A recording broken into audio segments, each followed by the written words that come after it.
শান্তি কমিটি, রাজাকার, আল বদর এবং আল শামসের জন্মকাহিনী। 1971 সাল, বাংলাদেশের মুক্তিযুদ্ধ চলছে। বাংলার মুক্তিকামী মানুষ একদিকে পাকিস্তানি সেনাদের বর্বর অত্যাচারের শিকার হচ্ছিল, অন্যদিকে কিছু মানুষ গড়ে তুলছিল বিশ্বাসঘাতকতার ইতিহাস। এই বিশ্বাসঘাতক দলগুলোর মূল ভূমিকা ছিল পাকিস্তানি সেনাদের সহায়তা করা। এদের মধ্যে ছিল শান্তি কমিটি, রাজাকার, আল বদর এবং আল শামস। চলো তরুণ বন্ধুরা, ফিরে যাই সেই সময়ের গল্পে। শান্তি কমিটির জন্ম হলো কি করে, কবে? 1971 সালের এপ্রিল মাস।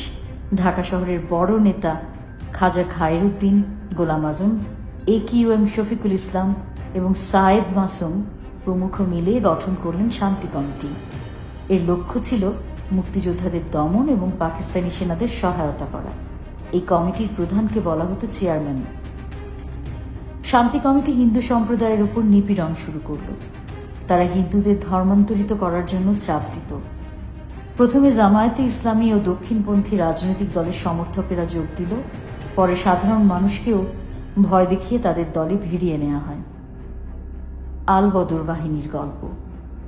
22 এপ্রিল 1971 জামালপুরে মোহাম্মদ আশরাফ হোসেনের নেতৃত্বে পাকিস্তানি সেনাদের সাহায্যকারী একটি আধা সামরিক বাহিনী গঠন করা হয়। নাম দেওয়া হয় আল বদর। এই বাহিনীর মূল কাজ ছিল মুক্তিযোদ্ধাদের ধরিয়ে দেয়া, শিক্ষাবিদ, সাংবাদিক, ডাক্তার এবং বুদ্ধিজীবীদের হত্যা করা, নারীদের ওপর নারকীয় অত্যাচার চালানো। আল বদরের মূল পৃষ্ঠপোষক ছিল জামাতে ইসলামী। তাদের আদর্শ ছিল ইসলামী ইতিহাসের বদর যুদ্ধ, যেখানে মাত্র 313 জন মুসলিম বিজয় অর্জন করেছিলেন যুদ্ধে। 14 নভেম্বর 1971 আল বদরের নেতা মতিউর রহমান নিজামী ঘোষণা করলেন, আমরা হিন্দুস্তানের কোনো অস্তিত্ব মানি না। পাকিস্তানের বিরুদ্ধে যারা কথা বলবে তাদের ধ্বংস করতে হবে। সবচেয়ে ভয়াবহ ছিল 14 ডিসেম্বর 1971, যখন আল বদর তালিকা করে বাঙালি বুদ্ধিজীবীদের হত্যার নেতৃত্ব দেয়।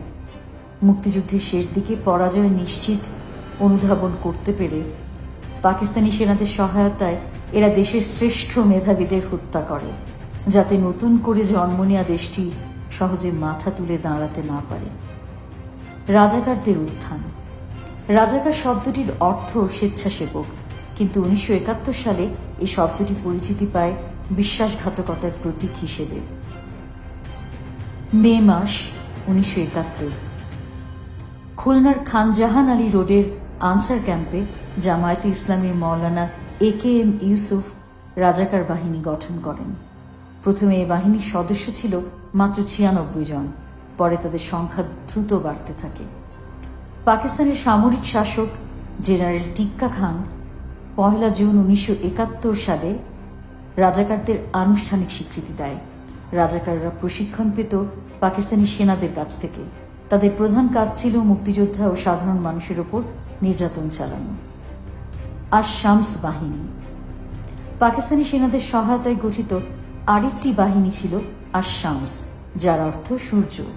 এই বাহিনী মূলত জামাতে ইসলামীর সদস্য ও মুসলিম লীগপন্থী ছাত্রদের নিয়েই গঠিত হয়।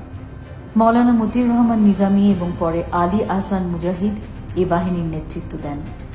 এই বাহিনীর ভূমিকা ছিল মুক্তিযোদ্ধাদের তথ্য জোগাড় করা, বুদ্ধিজীবীদের নির্যাতন করা এবং পাকিস্তানি সেনাদের হয়ে প্রচারণা চালানো। কেন জানতে হবে এই গল্প? প্রিয় তরুণ প্রজন্ম, এই ইতিহাস জানা অত্যন্ত জরুরি তোমাদের জন্য।